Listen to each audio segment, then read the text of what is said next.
You don't understand the European energy crisis, and I don't pretend to have all the answers, but to show you what I mean, let's start right away with an example. As of January 2024, the European Union is not imposing any sanctions on Russian gas, and it never has. And this is not a matter of technicality, and it's not lying by omission or anything, it's literally just what it sounds like. The European Union is perfectly willing to buy Russian gas in unrestricted quantities, and even if individual member states wanted to ban it from their market, they wouldn't even be allowed to do so. I'm gonna label this as misconception number 1, and if this comes as a surprise to you, then you'll definitely have a lot to learn from this video. So hello YouTube, I'm Michael Size, and to make sure we don't get confused, let's start by counting the years together. It's 2024 now. 2023 was a full year of war, 2022 was the year the war started, and 2021 was the last year before the war. And that's when the European energy crisis started, in early 2021. Approximately 10 to 12 months before the war, and it was caused by a Russian attempt to sabotage the European energy market.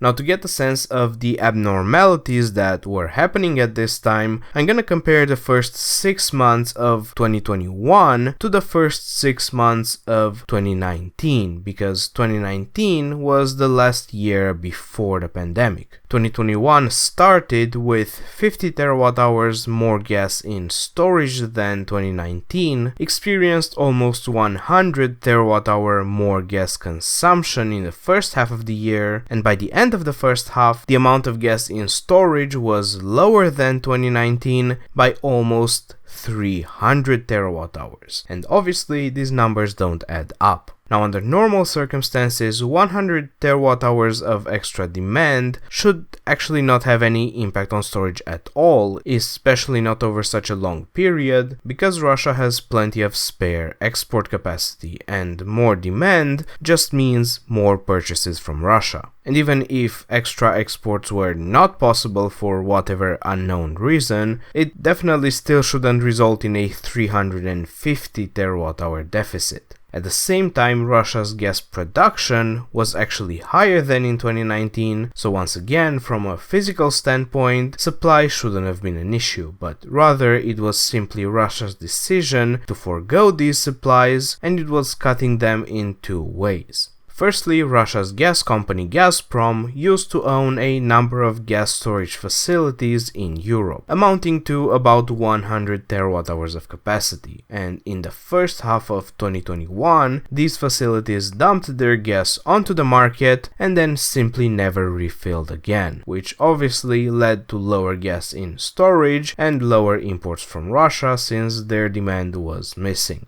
Secondly, Gazprom also refused to sell gas on the spot market, choosing instead to simply fulfill its contract minimums and putting the excess gas production into storage inside Russia. The reduction in supply started to affect gas prices by July, when they reached an all-time high and continued rising from there. By the start of the winter, the higher gas prices were already reflected in the energy bills of businesses and consumers, and in October, Gazprom decided to permanently discontinue its sales of gas on the spot market. At this point, Russia was not being entirely clear about what exactly it was trying to achieve, but what was clear was that Russia unilaterally cut the sales of gas to Europe, and European consumers were already paying higher energy prices, locked in for the rest of the winter, and it was already affecting their life quality. And this was happening in October 2021, 4 months before the start of the war, 4 months before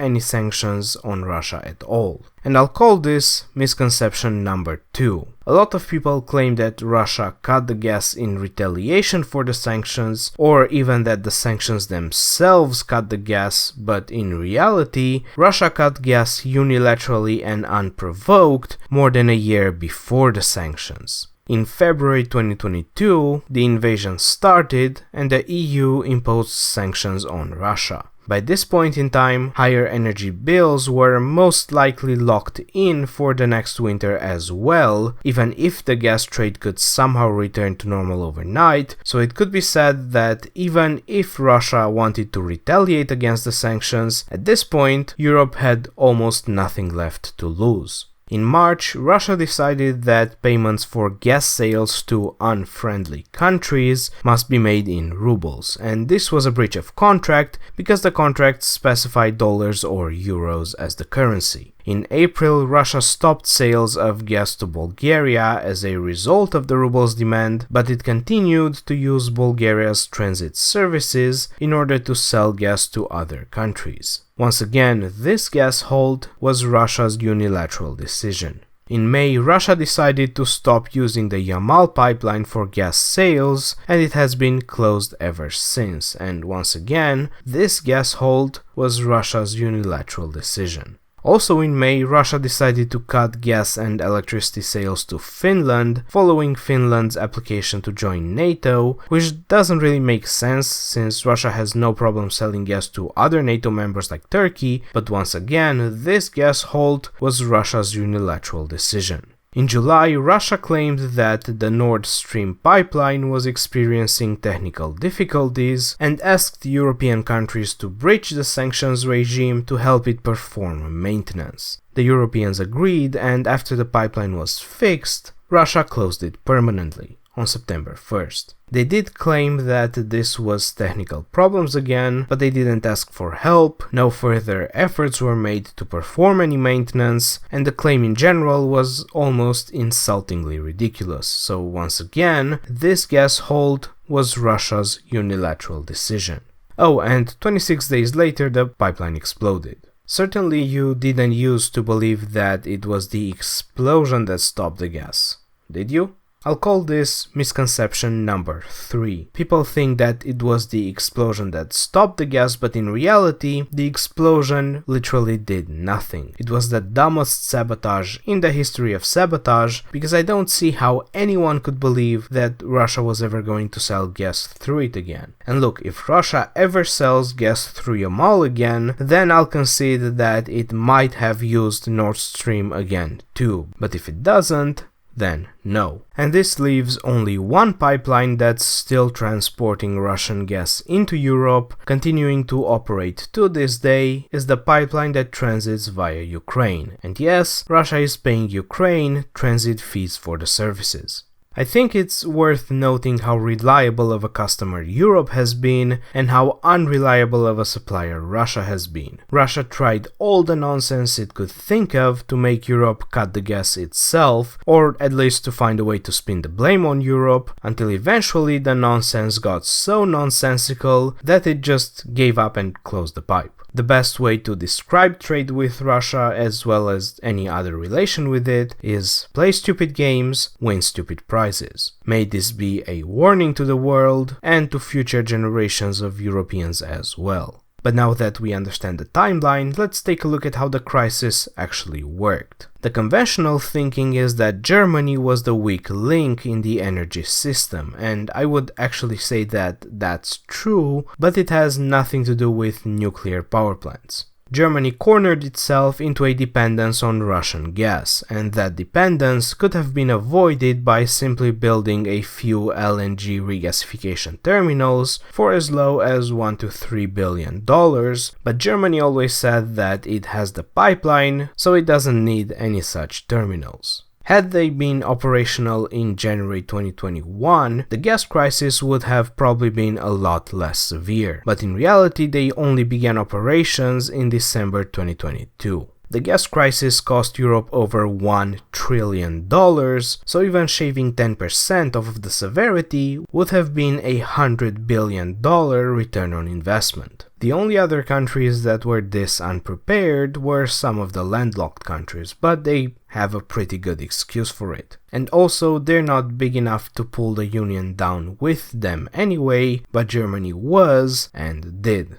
Electricity prices were badly affected by the gas crisis because Europe uses a deregulated electricity market based on the merit order system, which means that all electricity suppliers get awarded the clearing price regardless of the price that they bid. And since most of the bidding zones clear with gas, the clearing price was pushed up with it. Poland avoided most of the price spike because its market clears with coal, and Iberia also avoided most of the price spike because its gas grid is actually almost an energy island in the EU, and so its gas prices were more reflective of LNG prices and less reflective of Germany. It's also worth noting that the governments of many member states did intervene in the electricity market with special taxes and subsidies that partly circumvented the merit order and made the prices to consumers more closely resemble a blended price rather than the clearing price, while also not breaking the functionality of the merit order. Long way to say that most consumers didn't actually pay $700 per megawatt hour. But let's talk about Germany's nuclear for a bit. There was this article going around about how Finland built a new reactor and its electricity prices dropped 70%. Well, guess what? During the exact same time period, Germany closed its last nuclear reactors and its electricity prices dropped 70% as well, because during that time the gas got cheaper, so the merit order cleared at a much lower price. And that's the same thing that happened in Finland as well. Obviously, having a bit more nuclear electricity would mean burning a bit less gas, and that would be good, and I do oppose the premature closure of NPPs, but the amounts are not big enough to move the energy market. In the best case scenario, if Germany never closed any reactors since 2011, and all of that energy could displace gas electricity, then that could have reduced European gas demand by as much as 5%.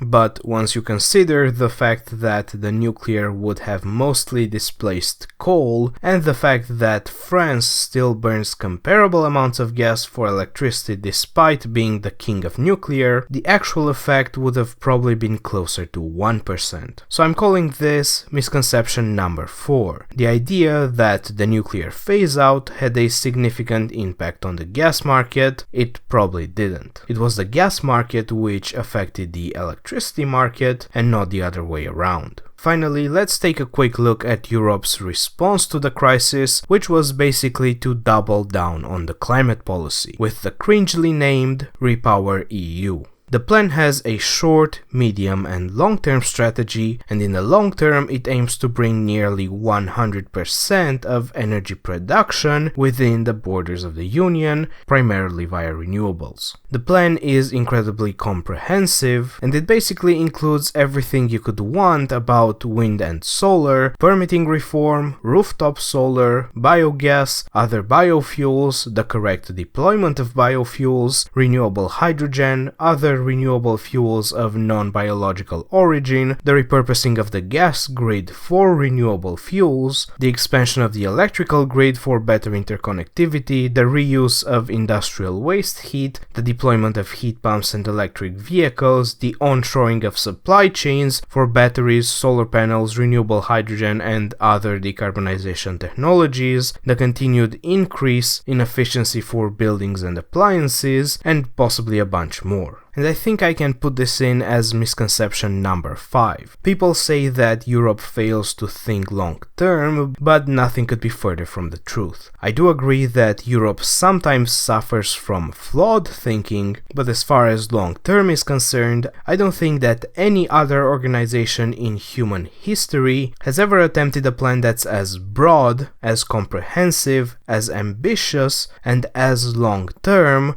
as the Union's suite of climate and energy policies. And with these 5 narratives debunked, I think I'm going to end the video here. There's still so much more that I could have gone into detail about because, after all, we are talking about a global scale event that went on for 3 years, but the video has to end somewhere. If you're looking for something to watch next, you might be interested in my previous video where I take a look at Europe's impressive decarbonization progress that happened in 2023. Thank you for watching, like and subscribe, and make sure to comment. I read all your comments.